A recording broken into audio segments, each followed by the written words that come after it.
Hello everyone welcome back to my blog. आज hello बृहस्पतिवार। এই দাঁড়াও, বাইরে যেও না, আমরা এখন ওয়েলকাম করব। ভাই চলে এসেছে নিচে, ইপসিয়ার আমি এই যে গেটে এখানে দাঁড়িয়ে আছি। ভাইকে ওয়েলকাম করব। তোমার মামা না, কতদিন পরে মামাকে দেখবো। চলে আসছে বোধহয় লিফটে। হ্যাঁ, নিচে না যে এখানেই থাকি। অনেক দিন পরে ভাইকে দেখবো, একটা বছর পরে।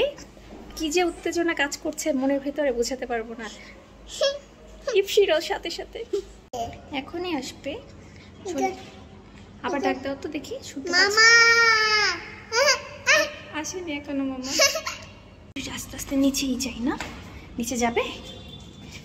কিন্তু আমি তো তুমি তো জুতো পরে আসলে না, কোলে করে কিভাবে নিব? ভাইকে পেয়ে এক লাফে ইপসি কোলে উঠে গেল। ভাই যখন ওকে চকলেট দিল, ও বলছে যে এগুলো আমার কি দরকার ছিল। ভাই তো মাথায় হাত দিল যে আমার ভাগ্নিটা কত বড় হয়ে গেছে, কত বুঝদার কথা বলে। আমি আজকে ভাইয়ের জন্য তেমন কিছু রান্না করতে পারিনি। ভাই শুধু রোস্ট পছন্দ করে, পোলাও রোস্ট আর লোটে ফ্রাই করেছি। কারণ আজকে সারাটা দিনই গ্যাস নেই। সন্ধ্যার দিকে থেকে কিন্তু আমাদের গ্যাসের সমস্যা থাকে না, কিন্তু আজকে সন্ধ্যার থেকেও গ্যাসের প্রবলেম। তো অল্প গ্যাসে এরকমই করলাম। আর ভাইয়ের জন্য যে আম রেখে দিয়েছিলাম, আজকে বাবাও আম এনেছে, আমার হাজব্যান্ড আজকে বাসা ভর্তি আম। কাঁঠালও রেখে দিয়েছি, কাঁঠাল বের করে দিয়েছি, ডিপ ফ্রিজে ছিল। আর এই যে দুজন মামা ভাগ্নি খুব খেলাধুলা হচ্ছে। কতদিন পরে আসলে, এক বছর পরে। আজকে গ্যাস নাই, কি রান্না করে দিলাম ভাইকে। খুবই সাদামাটা। তোমার কি কি খাওয়ার ইচ্ছা বলো, কি কি খেতে চাও, কোথায় কোথায় ঘুরতে যাও? সাথে সাথে তো পাইলাম আমার সবচেয়ে প্রিয় খাবারটা রোস্ট। আর কি লাগে আমার? খালি রোস্ট এটা হয়। ইস, কত কিছু এক একটা জিনিস খাই। আর খেলাম আমি এক বছর, কত কিছু খাই আর মনে পড়ে তোমার কথা।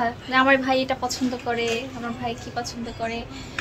এই যে ইপসি মামাকে পেয়ে অনেক খুশি। ভাই কি কি আছে উইশ লিস্টে, কি কি আছে? মানে কোথায় ঘুরতে যেতে চাও বা কোনো কিছু খাওয়ার ক্রেভিং আছে? উইশ লিস্টে আছে কিন্তু ঘুম দাও।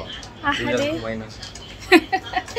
বেচারা ফ্লাইট মিস করে এয়ারপোর্টে একটা দিন রাত কাটিয়ে আসলো।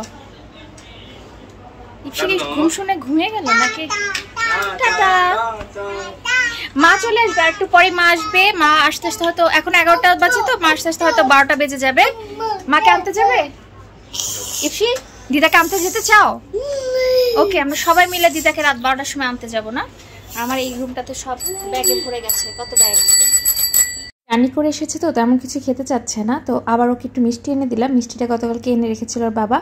তো ইপসি হলো আদর করে মামাকে খাইয়ে দিচ্ছে। আস্তে আস্তে হাতের মেহেদি দেওয়া হয়ে গেছে। এই যে দুই হাতে মেহেদি দিয়েছি, বাম হাতে এরকম দিলাম, দিয়ে সাথে সাথে উঠে ফেললাম। তো এই জন্য তেমন একটা কালার হয়নি। এই মেহেদিগুলো দেওয়ার সাথে সাথে কালার হয়ে যায়, অনেক কেমিক্যাল থাকে তো। আর ডান হাতেরটা এই যে কালকে বিবাহবার্ষিকী বলে কথা, একটু মেহেদি না পড়লে কি চলে? তবে এতটা দিব ভাবিনি, দিতে দিতে অনেকটাই হয়ে গেছে। আবার লাফাও।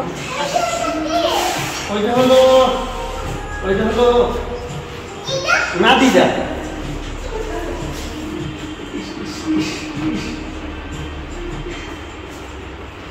আমার সারাটা দিন অফিস করে বিকেলে গাড়িতে উঠে এই রাত 12টার সময় আসলো। এসে তাঁতির মাকে খেতে দিয়ে গেলাম। এবং ছেলে মেয়ে পাশে বসে থাকলে মা কি আর খেতে পারে? একবার ভাইকে খাইয়ে দিচ্ছে, একবার আবার আমাকে খাইয়ে দিচ্ছে। বললাম যে আমাদের খাওয়া হয়ে গেছে। তারপর মায়ের ভালোবাসা, এটা যে আমরা কি উপভোগ করছিলাম দুই ভাই বোন মিলে একসাথে। মায়ের হাতে যে কত দিন পর একসাথে খেলাম মায়ের হাতে। এরপর একটা সুন্দর জিনিস দেখাই। এইটা আমার জন্য ভাই নিয়ে এসেছে ওর নিজের ইনকামের টাকা দিয়ে। মানে ও ওখানে টুকটাক ফ্রিল্যান্সিংয়ের কাজ করে, ও তো কম্পিউটার সায়েন্সে পড়ছে। তো এইটা ওর নিজের উপার্জনের টাকা দিয়ে একটা রূপার একটা আংটি এনেছে। এত সুন্দর আংটিটা। আর ও শুধু আমার জন্য না, সবার জন্যই টুকিটাকি গিফট অনেক কিছু এনেছে। তাই তো ব্যাগ ওপেন করার পরে আমরা মজা করছিলাম সবাই। মানে প্রবাসীরা যখন দেশে আসে, তারপর আত্মীয় পরিজনরা সবাই কাছে বসে থাকে, ব্যাগ থেকে কী কী বের হচ্ছে, বাইরে থেকে কী কী নিয়ে আসলো। তো এটা মজা করছিলাম। ভাই টুকটাক, মাও কিছু টাকা পাঠিয়ে দিয়েছিল ওখান থেকে টুকটাক জিনিস আনার জন্য। ইপসির জন্য 2টা ড্রেস এনেছে, ক্লিপ এনেছে, আমার জন্য কানের দুল, আংটি, অনেক অনেক গিফট এসেছে। আর মার জন্য একটা খুব গুরুত্বপূর্ণ জিনিস নিয়ে এসেছে, সেটা হলো প্রেশার মাপার মেশিন। আর আসলে মাঝে মাঝে প্রেশারটা অনেক হাই হয়ে যায়, এটা থাকার জন্য খুবই ভালো হবে। মা নিজে নিজেই এটা মেপে নিতে পারবে। আর এই যে আমার দিদিমা, মার টুকটাক জিনিস, মা এগুলো আসলে ওর কাছে কিছু টাকা পাঠিয়ে দিয়েছিল, বলছিল এরকম ইন্ডিয়ার তো সিটি গোল্ডের জিনিসগুলো ভালো, এগুলো টুকটাক অনেক কিছু নিয়ে এসেছে। গিফট টিফট তো সব নেওয়া শেষ, এবার একান্তই আমাদের সময়। দুই ভাই বোন মায়ের দুই পাশে শুয়ে পড়লাম। মায়ের বুকে শুতে যে কি শান্তি, দুই ভাই বোন এবং সাথে আমার ইপসি বুড়িও আছে।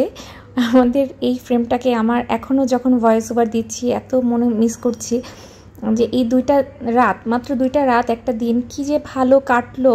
তুমি নিজের কাছের মানুষের সাথে খুব সুন্দর একটা মুহূর্ত, এবং সেই সাথে কিন্তু আমরা অনেক রাত ধরে গল্প করছি। এখন এই যে ঘড়িতে রাত 2টা বাজে, আমরা ঘুমাতে ঘুমাতে রাত 3টা বেজেছিল ওই দিন।